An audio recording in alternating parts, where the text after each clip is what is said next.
Welcome to a tutorial on how to write in screenplay format using software. Of course, you can write on pen and paper, doesn't cost you anything to do that, but eventually you want to put it in a computer. And even if you don't have the professional Final Draft or anything, these programs are great. You can do your writing in these, and if you need to, export to a text document and then import it into Final Draft. So this is a perfectly fine way of working. And there are a couple of free ones here. CELTX, which has been around for a very long time. See here. I'm at their website. All you have to do is make an account. They give you, it's a bit limited. I think it's one project or something. Then they want you to start paying for it. But for the time being, for you writing one script at a time, this will be perfectly fine. The other one someone made me aware of is one called Writer Duet. And in Writer Duet, it does the exact same thing. And you can see I've prepared the same script twice here as I go into CELTX. Gives you all this stuff, and this gives you more of like if you subscribe, you can do all sorts of management of your production, all that kind of stuff. Definitely go check them out. I'm not going into it because I just care really about writing a screenplay right now. But right now it's called Screenplay. It's called Screenplay. It's called Stargazer. Now I just made this up off the top of my head. I've got no rhyme or reason for this script. I'll delete this in a second and retype it for you just to show you how it works. But you say they have all sorts of things like share and navigation, title page. Even title page is a funny thing in screenwriting software because even Final Draft does it as a separate thing. So you hit title page, and I think it has to do with numbering of the pages. It doesn't want it to be page 1. And if you go into Word, it's hard to take page 2 and make it page 1 and have it go. I don't know if they fixed that, but it's very hard to do that. So sometimes you would create a PDF where you'd have separate files and you put them together with a title page. But here the title page is separate, and that way your page 1 is actually your page 1. It's a weird thing, but I think it's, Final Draft has the same thing. People will print out their title page or their script, and the title page will just say untitled. So if you click on title page, see, and mine's already filled in based on, I can do copyright, contact info, all that kind of stuff. And then I just go back, I take it up here.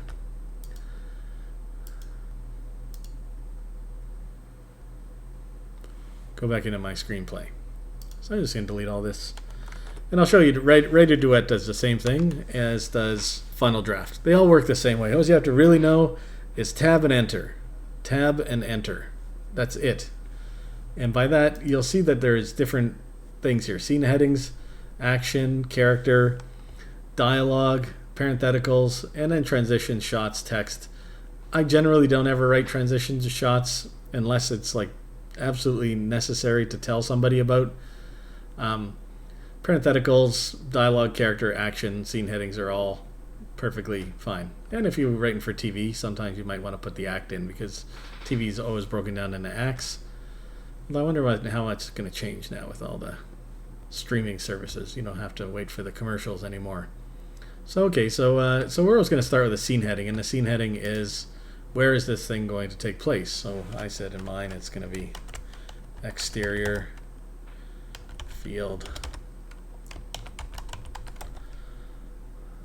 and night. And you'll see that I've manually done this, but it is not formatted properly. It's supposed to be capitalized, and it's because I'm writing in action right now. So I want to make sure that this is turned on to scene heading. There we go. Now it's a scene header. CELTX does a weird thing where it highlights it. I don't know how to turn the highlighting off. It's like a surefire, other than the watermarking, a surefire way it was written in CELTX was that it's got a highlighted scene heading, and I don't know exactly why. So it doesn't do that in Writer Duet or Final Draft. But regardless, you're just writing your screenplay. It doesn't really matter. Like, everyone gets so worked up about this stuff. It doesn't really matter. You'll notice that when I hit enter on my keyboard, it automatically goes to action. So I went from scene heading to action. If I hit enter again, go back to scene heading. Enter again, I go back to action. So enter, first big thing you need to know. It's a large empty field in the prairies. It's endless sky in every direction. First time a character shows up in a script, highlight their name in full caps. Only one time. That's all you have to do. And that way everyone knows it's a brand new character, casting is informed, everyone knows. Remember, we're writing for the team. Who are we going to cast? Oh, 34 years old. That's all you're going to tell me? Yep. Go find somebody. You can be more specific if you want on terms of your character. You know, they have fluffy hair, they're tall, they're short, they're bald, whatever. You can add all that stuff in. Right now, I'm just going to keep it simple. They're looking for a 34-year-old person. So now I want Mark to say something. So what I have to do is hit tab. And when I hit tab, you'll see that immediately it goes to character and it starts to format it for character for me. That character is Mark. All the screenwriting software will catalog that now, so I don't have to type this in again, because every time I go and hit M, that name is going to come up and I'm just going to select it. 101.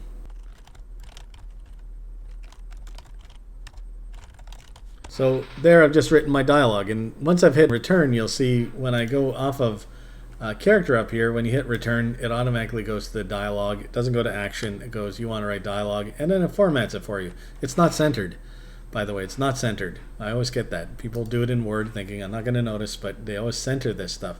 It's margined. And this just works. A page is a minute. And if it's not, it's very, very close. Trust me, I've edited hundreds of things. I can tell you it works out. All right, so now I'm going to just write, and now enter is bringing me up to action. So now I start writing. I'll put this in capitals. So two things here. We're going to need a radio and we're going to have a sound effect. So don't have to have it on today, but whatever, squawk of a radio. And when you want to capitalize stuff in your script, capitalize away on things that you want people to pay attention to. So here I put a VR helmet, capitals. So that's saying to somebody, VR helmet. And then they're going to go to the director and say, what's the VR helmet going to look like? Or the designers. Is it a small one? Is it futuristic? Is it old school? What's the deal? And then I'm going to say, Mark. And I hit enter. It automatically takes me to another line of action. Doesn't take me to character to speak. I have to hit tab for that. So tab, enter, and that's it. Then you're done. You don't really have to watch the rest of this. But by all means, if you want to find out how it works. Again, Mark pulls off his helmet, brings up his radio. Capitalized radio. Then I want to speak again. Right now I'm back to action. Now I hit tab. I'm at character. And now Mark is going to say something. Enter. It's not here. This time he's talking to someone on the radio. So now I'm going to create a new character on the radio. I'm not going to capitalize it yet because they haven't been on screen yet. Well, it's going to be capitalized anyway because it's dialogue. But this now it's going to be a VO because they're not actually present in the scene. So I'm going to hit enter. It automatically takes me to character again up here. And then I'm going to say Karen. I don't have to capitalize. It does it for me.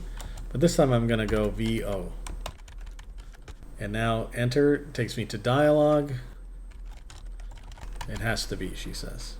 Now it's taking me back to dialogue. Thinks I'm going to want to talk again. But this time I'm going to hit enter one more time. Then I'm going to say, puts the helmet back on. Looks around him. This time in action I'm going to put a note to basically the director and everyone. VR screen. So now we're looking at a VR screen. I'm not really changing a location. It's a special effect, really. So hopefully, they're going to get it. You're going to say, well, it's wrong. There's wrong. There's no wrong way to doing this right now. As long as they get the idea. And if someone says, what does that mean, VR screen? Well, I'm going to say clearly now. A view inside the helmet. A star map. Overhead, a light moves over. It's a satellite. So there you go. And now back to dialogue. Doesn't always capitalize your first letter though. So just so you know. So now it thinks I'm going back to character. This time Karen BO. Enter. Thinks I'm going back to character. Hold on. From the south. Got it. There we go. Right now it thinks I'm going back to character. I'm going to hit return. And I'm back to action. I can say Mark pulls off the helmet. I hit tab, and I'm going to say Mark speaks again. This time we use a parenthetical. So I'm going to hit tab now, and you'll see now it's gone to a parenthetical. And I'm going to say points to the sky. So we've come back. Obviously the director knows we're on the subjective view of the character, being the characters on screen, points to the sky, and then says, I can see it with my eyes now. Enter. Wants to do dialogue again. I'm going to say no. I'm going to action. Enter one more time.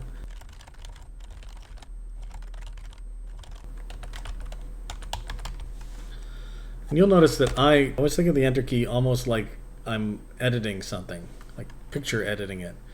So he leans down, he goes into his backpack. He pulls out a very large size binoculars.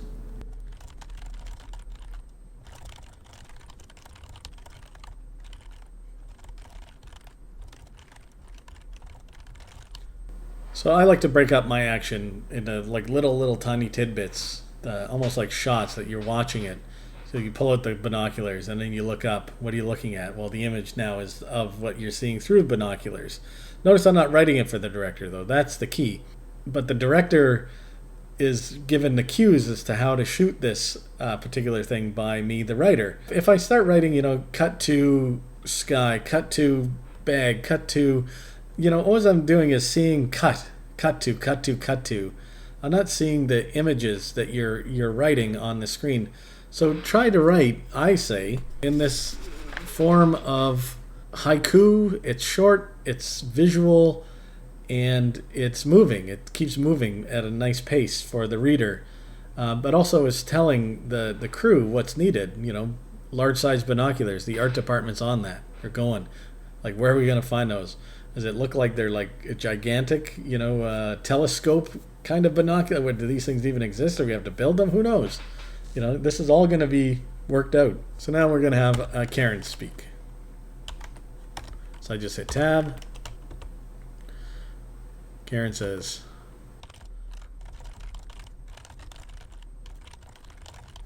and then a flash of light. So don't want to hear, I want to action, enter.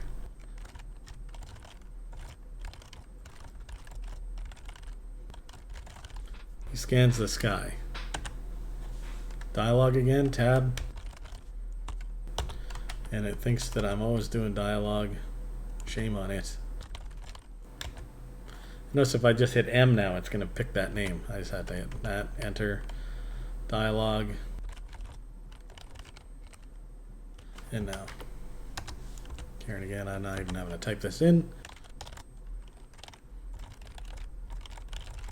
Damn straight I recorded it. I'm coming over to you.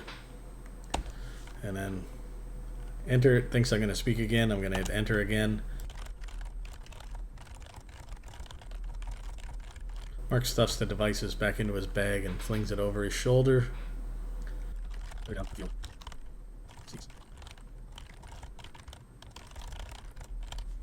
And now I'm just going to put in title card.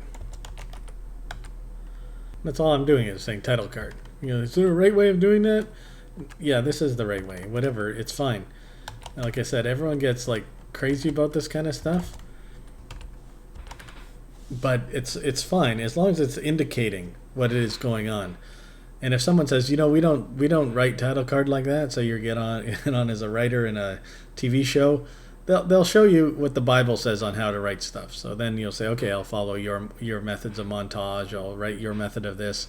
So just follow along best you can, but make sure that your script is indicating what needs to be done and is formatted properly so that the crew can shoot it. So this scene is 2 pages, so it's basically a 2-minute scene, or a minute and a half of stuff going on. We have 2 characters, but one doesn't even have to show up at the location. And at the end, you'll see here I put so Mark stuffs his device back into his bag. You can see that as a medium shot, maybe a close-up of it going into the bag, whatever. Then he stands up and then down the field sees headlights appear. Well, that's not a close-up, right? So you see like sort of a wide shot maybe behind them, and you see these little headlights pop out on the other side of the the field. Maybe even hear an engine, whatever. That'll be for the edit, and then it's starting to move towards him at a sort of rapid pace or whatever. The writer is indicating everything to the director here that needs to be indicated. If the director decides to put the camera low or put the camera high, whatever, that's their choice. And if you're the director, you'll choose that. But don't put in here like low angle shot this and dolly to and push into. Like all that stuff is just, it's just going to annoy the director. So just don't put it in. But now, we have locations. I could shoot this in Ontario. We have fields. But Saskatchewan, those guys are pretty unique. So we'd have to find a very special place if we were shooting Ontario in Canada here. Or, if I'm making this film in Manitoba, Alberta, or Saskatchewan, it'd be perfect. Location doesn't actually have to be there. And you'll see that it watermarks it, created using CELTX. So pay for your subscription, it'll get rid of that. But you can also just export your script eventually to text or to Fountain. And of course you can print or download a PDF of it.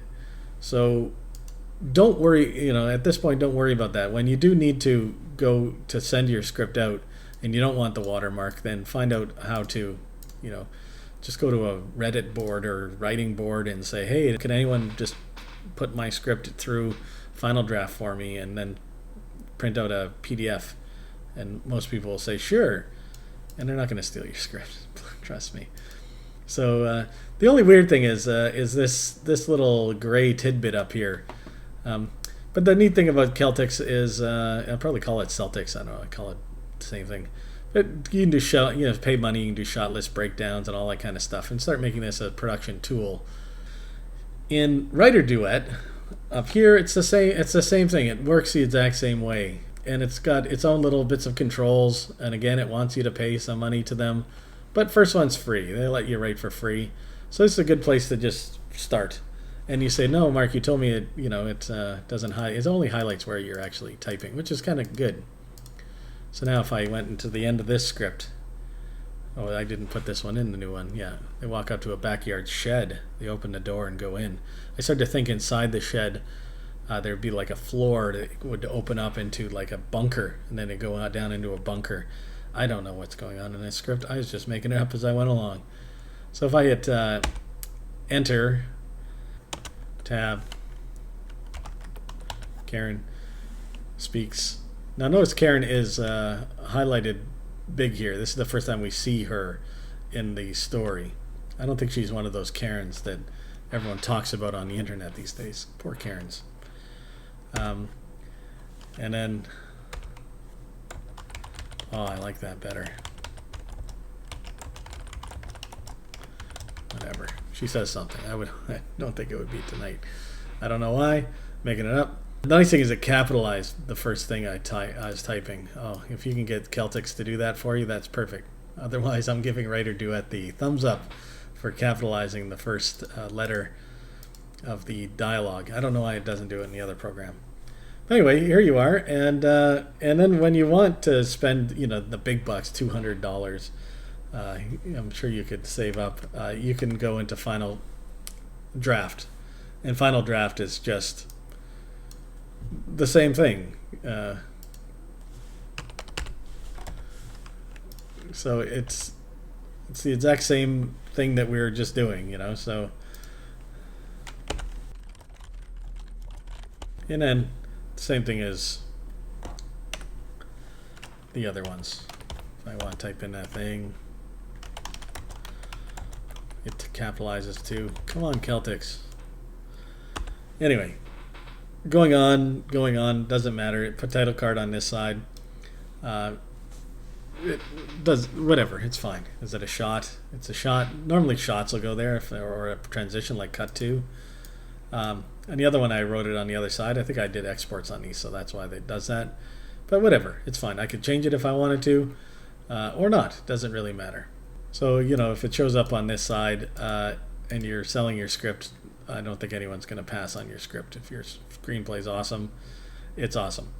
So that's basically it. And just remember that you're always writing for the crew. for the production designer, for the actors, for the camera, and keep to that sort of thought in your mind. You're not writing a novel, and you can't do interior descriptions of how they're feeling or thinking. We express ourselves through what we do when we're making a movie. And what your characters do and what they say is important, but we don't know what they're thinking other than how they're acting. But even then, who knew what Jack Sparrow was thinking at any given time? You know, he's always thinking about something else and he's saying something different. So that's the fun of making a movie.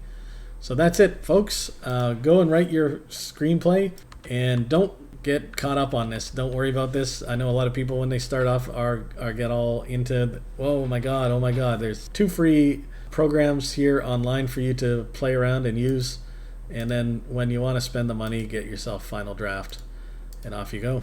Good luck, and I can't wait to see your movie.